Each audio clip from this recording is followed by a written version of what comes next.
Back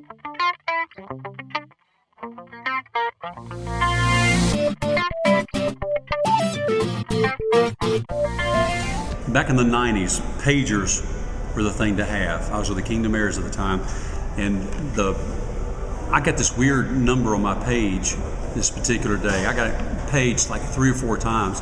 Every time I called the number, it would tell me the number was disconnected and no longer in service. I was really puzzled by that.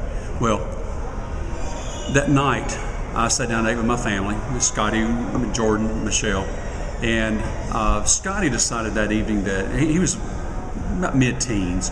He decided that evening that he was going to go on a diet. So his idea of a diet was duct tape on his mouth. So actually, he spent the whole evening with duct tape on his mouth. Well, right after dinner, I got a page, and it was one of those weird numbers again. So I went to the phone, had a fax phone, where the numbers showed up when you typed it. Well, I went to punch in the number in the phone. The first 3 numbers were 911. So I thought, so I popped it off. Didn't say anything to anyone in the house. Well, a little while later, there's a knock at the door. Policeman at the door. And I opened the door and said, yeah. He said, well, we got a 911 call. I said, well, that was a total mistake. I dialed the number, realized what I'd done, I hung up. He said, you mind if I come in anyway? He said, no, come on in.